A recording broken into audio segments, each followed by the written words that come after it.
Hello everyone, good morning. Si Sir Richard na nag-a-assist sa akin ngayon, meron siyang ginagawa kasi, in fairness, yung Toyota Vios na video namin kanina, for release na po yun. So admin kasi yung lumapit sa amin kanina.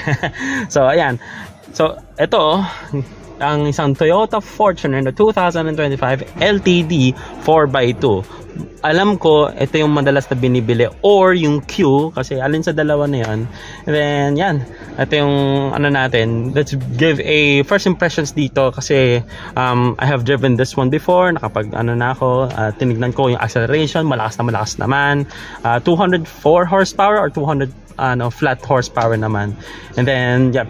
So, ito, very first impressions, dito muna sa loob, 3-spoke steering wheel, ayan. And then, yan, dito naman sa, infotainment system, there you go. Yan, yun yung kailangan natin alamin. Alam ko kasi, to, JBL na infotainment system, yan yun. Kasi may tweeters na siya dito onto the sidings. Tapos, ito, meron pa tayong additional speakers, yan, dito sa harap, yan. And syempre, onto the right itself. And then, meron na rin tayong mga LED na ilaw, completely pure white. Tapos, ayan, may mga sunglasses holder dito tayo sa gitna. And then, obviously, this is an SUV. Kitang-kita naman yung visibility around this one. Hindi naman masyadong makapal ang natin, mga pillars. Tapos, may additional grab handle dito. Yan, I can really easily say na madali naman to i-drive. And then considerably na meron tong 360 degree camera. Ayan. Tapos, just to let you know, meron kasing iba nagpapa-aftermarket ng na leather. Pero hindi ako sigurado kung yung pinapa-aftermarket leather ay may butas-butas kasi meron tong yung ventilated seats. So, kapag pinatong na ng panibagong leather at saka wala siyang butas na maliliit, edi mahaharangan lang yung feature na ito. And then dito sa baba, yung sa ilalim niyan, ayun yung wireless charging. Pipindutin mo lang yan, to on, ito off. Tapos ito yung two cup holders. Tapos yung meron tayong mga eco, normal, and sport. Yan. So last time na nakapag-drive ako nito, nagamit namin yung sport button. Yan. Nagiging kulay pula itong gauge natin. Then it gives out yung throttle response instantly. And kung gusto mo makapag-overtake on someone at dun sa isang sasakyan, available nun. Ang sarap hawakan itong itong ginawa nila dito sa Toyota, ditong 12 o'clock to 10 o'clock na na trim na parang sa mababa laminated plastic siguro. But ang sarap niyang hawakan. Matutusin. Tsaka hindi siya mainit sa kamay kahit maturukan to ng araw. Yan yung alam kong feeling nito. Tapos ito, automatic climate control system. Tapos this is a dual zone climate control system. Yan. Tapos kapag sabihin natin gusto mo ng medyo warm dito sa passenger, that can happen. Gusto mo malamig sa driver side, that can happen. But you can actually sync. Ayan. Tapos, dito yung nasabi na natin infotainment system. Ito yung AC vents natin. Di ako pwede magkaroon na nandito ng hazard. Tapos yung headlights and so on and so forth. Tapos, yun, ito yung sa Fortuner. Yan. Tapos yan. Tapos dalawa ang natin, glove box natin. This one's damp, obviously. Tapos yung natin, syempre, lalagyan natin sa ilalim. Wow. So, yan, para ma-adjust yung height natin. And, syempre, since binabaan ko nga to, ayan, kasang-kasa ako for a height of 5'5", 6. Yan. Tapos, leather na yung natin, center armrest. Yan. Leather na. Yan, center armrest is over there. Leather. Tapos, I really like the, I forgot to mention, yan yung, mga touches natin for the red leather seats. Black leather seats. Then, ito, yung red accents pala. Yan. Same goes with the dashboard. Yan. May red accents tayo dito. Yan. Over there. Tapos yung climate control system. Climate control. Ito naman yung cruise control system. Tapos ito yung para ma-check yung change mo yung dito sa gitna. Yan. Tapos yung meron tayong mga menus. Tapos yung lane keeping assist. Tapos I think this is for the mga sensors kapag sabihin natin pagka may mga sasakyan sa harap. Anyway, dito naman sa left side, ito yung audio controls na kailangan mo for the infotainment system. Pag kinonekta mo na yung Apple iOS device or Android device mo dyan, you would use these. Yan, pipindutin mo na yan. Tapos syempre may paddle shifters and connected dito sa transmission. Yan, so shift mode, yan, pasok mo lang siya. Take note guys, kapag papasok mo siya sa shift mode, tapos may nakita kayong 4th gear dyan sa gitna na yan, normal po yun. Wala pong masama doon. Natanong ko na yan sa mga mekaniko ng Toyota. Then natanong ko na rin dyan sa mga ahente rin. Then dito naman ay fully automatic windows. And then dito naman fully automatic windows, up and down, yan. Lahat yan 4 na windows. So syempre meron na rin tayong napapansin ko na dito yung ambient lighting, interior lights. That's good. Okay. Somehow may bucket seats na rin tayo nagaganap dito sa Fortuner. Tapos auto dimming rear view mirror, yan. Yan, nakikita mo yan. That's good. It's good to know. Syempre na rin kapag sinisilaw ka, bang, automatic siya something ididim niya tong ng mirror na yan. Tapos meron tayong yan, LED lights. Actually pumunta na tayo sa likod, gano'n yan. So bago natin kilatisin yung harap, ayan, dito muna tayo sa likod.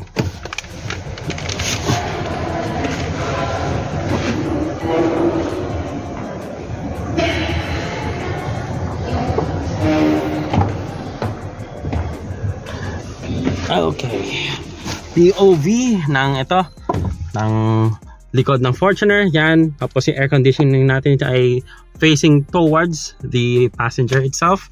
Tapos meron tayong dalawang mga pockets dito sa left and right na driver, tapos yung passenger seat at doon sa harap. Tapos ito yung mga charging stations natin, yan, type C to type C na rin siya. Tapos meron na ring hook and nakalagay siya ng max 4 kilograms, just to let you know. Yan. Tapos meron na rin tayo dito center headrest, and pwede ko siyang i-testing as of now. Kasyang-kasya syempre. Tapos para ma-on yung off yung air conditioning dito sa likod, ayan, ito na siya. Hand speed yan and everything else. So yan. So yan, door. Tapos another na rin, air louvers na rin. Same goes sa likod. Ganun din yung mga air louvers nito. Magkakadikit nga lang dito sa likod. Pero dun sa pinakalikod, yung ilaw niyan ay halogen. Yan, tapos may grab handles tayo dito, very damped. Ganun din kung ano yung nagaganap rin na sa pintuan sa harap, ganun din dito. Syempre may red side padding dito. Yan, red leather stitching. Yan, dito sa gilid. Tapos may red side accents dito sa may seats. Tapos yan, yung black natin, leather seats. There you go. Tapos ayan, yung natin, yung yan, kailangan mo alamin. Yan, there we go. Tapos grab handles again. Yan, same goes with the headrest. Dito may red leather stitching, red stitching. Sorry. Tapos yan, mga speakers, mga JBL speakers natin, yan, sa ilalim. Tapos syempre may mga tub holders tayo, tumblers. Yan. Tapos check natin yung likod para mabigyan natin ng ng pansin yung rear cargo space.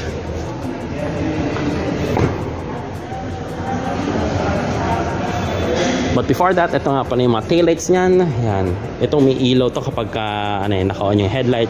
Ito, kumbaga yun yung LED strip lights ng park lights. Tapos yung Fortuner na logo nandito dito. Iba nagpapagawa nito kapag ginagawang chrome. Itong letters lang only. Yan. Tapos itong nasa likod, hinahayaan na ng black.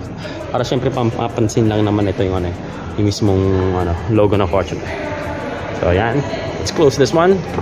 By the way, ito ay keyless entry. There we go. So ayan. Then buksan natin. LTD logo dun sa kanan. Yan. Here it goes. Tapos ito yung old traditional na pagligpit ng seats dito sa third row passenger. Some actually commented na medyo matagtag daw to, so perhaps dun sa so hopefully sa susunod na na-release ng Toyota Fortuner, sana itatumble na lang, ganun na lang yung comment ko dito, or if a flat fold na lang yung yung seats ng third row. Okay, alam ko nang kasya na ako dyan. Yan, kahit di ko na i-testing yan. Tapos yung natin, actually dito yung yung mga yan, yung jack natin. Yan. Tapos solid natin, lagyan natin maayos. Oh.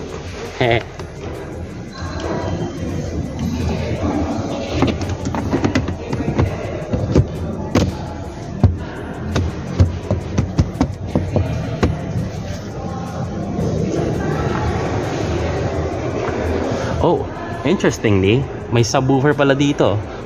Siguro ano to, most likely ito ay shallow mounted. Tapos sinaksak na lang dito sa third row seating. So yan. Tapos lock na natin. Hindi lalak, sarado lang. Yan. Ayos. May sensor rin siya dito. So yan. Pag nasa yung susi, kapag pwede mo siyang isipa. Yan. Yan. Pero yun, automatic siyang aangat. Pati rin sa pagsarado, meron din. Tapos, kailangan, magpaturo na lang kayo dun sa Toyota agent nyo kapag bibili na kayo ng Toyota Fortuner. So, yan, yung natin, wipers. Yan. That's good to know na meron tayo dito. Tapos, yung extended rear spoiler. Yan. Tapos, third brake light. Ito ay naka-transparent. It's good. Tapos yan, may mga additional lip fenders tayo dito, reflectors. Yan. Tapos alam ko hindi ako sigurado kung meron tong rear fog lights. So yan. Tapos ito yung natin, wheels and tires, two-tone yung spec natin. Actually hindi to completely black, pero may paka dark gray na to. Tapos kung titingnan natin, hanapin ko lang yung wheel tire size, 265 by 60, tapos 18-inch na wheels, tapos rear disc brakes. Yan, that's very good to know. Tapos yan, ito yung natin, mga undercarriage natin. Tapos alam ko leaf spring to Tapos sa harap is naka McPherson suspension. Yan. Tapos yung natin, step guard.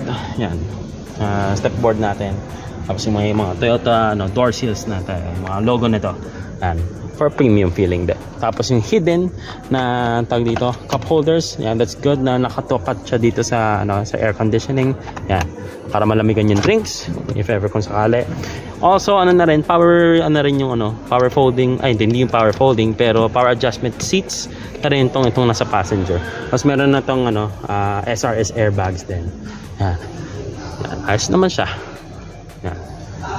Tapos mamaya angat ko na lang din yung hood para ma-discuss ko sa inyo yung power ratings na to. Tapos tingnan natin yung labas. Yan. Yan natin. Let's close the door. Tapos ito yung labas. Ito yung pintura niya, yun yung paint code. Yan. Yan ayos Nagmumukha talagang Lexus tong Toyota LTD. Very very good nga naman yung designs. Almost malapit na siguro mag 10 years tong design na to, if I'm not mistaken. Kasi 2016 nagsimula, tapos in-enhance na in-enhance. Tapos ito na yung narating nating design dito sa Toyota Fortuner. Buksan ko lang tong fuel doors over here. Yan. There we go. Tapos yan, ito yung diesel, may mga stickers tayo ng diesel and diesel only. Di bali wala naman ng gasolinang Toyota Fortuner, so hindi na kayo malilito niyan. Tapos may mga blackouts na tayo dito na mga piano black na trimmings dito. Yan, gandito, dulo, gandoon sa harap. Pero may mga nakikita akong gusto magpa-color match itong naka-blackout trims na to. Napansin ko lang din. Tapos ito yung may a bit of a chrome na dito sa may pinaka manipis na part. Yan. Dito sa pagitan ng salamin, and then dito yung body panel. Yan. Okay. So, yan. Na-mention ko na to, sinabi ko to may LTD na logo. Yan. Tapos pakita ko sa inyo yung harap lang. Sandali. Yan. So yun, ngayon ko lang natanong, may hydraulic struts, tapos yan. Para at least protection din po yan. Kasi po, may malakas na hangin, syempre. Baka bumabato. Or anything na pwede pong magkaroon po ng mabigat na bagay na pwedeng malaglag dito or mahawakan po siya. Okay. So for instance, pinakat natin, Tapos kampante po tayo dito for the hydraulic. Tapos lahat tayo nakatingin dito, ganyan. Okay. Tapos biglang merong hindi alam na hindi na ilagay ito, biglang merong lumapit na pakikisyoso o kaya unit. Kasi nawakan bigla po ito. Kasi ngayon, parang napansin ko yung mga hydraulic stocks, ang daling ibaba. So, ang mangyayari, tendency, syempre, maipit kayo lahat. This is a support po. Okay, syempre. Okay. So, kumbaga parang ito yung jack stand, no? So, ibig sa hydraulic, syempre, di natin alam kung sino biglang kakapit dyan Okay. We are checking the engine, meron kailangan i-check dito. So, unknowingly, minsan napapakapit talaga tayo Diba? Parang mannerism na yan diba? Pagkatingin tayo lang. Nice Ngayon ko lang ito nakita sa isang sasakyan actually. As in, meron tayong hydraulic struts. No? Hindi, palagi ko ito na yung standard. Ano yung parang na-featured. So, hindi naman kasi ito nalalak. Diba? Sa mga pintuan, kapag yung auto yung para pumipigil. Diba merong lock dito. Just to stop para at least kung sakaling pilitin mo ibaba siya, hindi siya talaga bababa. So this will be para at least pang double measure na safety. Para safety rin po. Ito po yung maglalak talaga kung hanggang saan sila. Okay. That's good to know. Ayos Sige sir. Sige pa. Okay, ngayon asikaso sila. That's good to know na parang sinasalo na ng Toyota syempre for the safety nga naman ng sinong gagawa na itong Fortuner or may mekaniko. So yun, na-amaze lang ako. Super. Tapos ito na, we're gonna shut it up na isasarado ko. Pakita ko sa inyo yung harap nito in a sec. Okay, nasarado ko na yung mismong hood, and asag na natin to, ayos natin. Tapos ito sige, para may specs na rin tayo dito. Yan. Feel free to pause it kung gusto niyo i-pause. Yan. Tapos yun yung price, 2.396 million. Ito yung itsura niyan. Mumukha talagang Lexus no? Tapos may mga may nagdi-discuss about this one kung gusto niya talagang ipa-color match to or iba, I don't know kung anong gusto niyo, anong trip ng ng mga owners ng Fortuner. Tapos yan, yung natin, yung tawag dito, mga logo natin. Alam ko, ito na yung, andito ba yung sensor? Kasi ganun sa isang car manufacturer, nilagay na yung sensor na dito sa may logo na to. Kasi pansin ko, naka-flat yung natin, yung finish natin dito. So yun, perhaps ito na yung sensor. And 360-degree camera. Yan. Tapos yung turn signal lights natin, hindi siya nakalocated dito. Kumbaga, nandito siya. Yan. Fog lights, LEDs, lahat yan LEDs. Tapos daytime running lights, yan yung 1, 2, 3, 4, yung 4 na yan, yung nasa yung nakagilid. Yan. Okay, yan. So, ganun lang. Yun na yung that's it for the Toyota Fortuner. Yun lang na may explain ko as of now. Yan, sige, yung blacked out na side mirror housings. Tapos ito, may 360 camera. Yan ang mga additional information na muntik ko na makalimutan, pero ayun lang naman. Thank you very much kay Sir Richard, una-una sa lahat yan. Medyo busy sa ngayon kasi i-release niya yung Toyota Vios. Dito ang labas niyan. Yan. So malamang sa malamang madaming ilalabas. Tapos yan, and then dito na yung natin, kukulong ko yung video, and nandito ako sa Toyota BGC. Please visit them nga naman. They are very very napaka-welcoming nila dito. So yan, guaranteed talaga makakabenta kayo, makakabenta. Guaranteed talaga dito ma-approve kayo kung sakasakaling for car down payments. So yan, thank you very much and hoping to see you soon.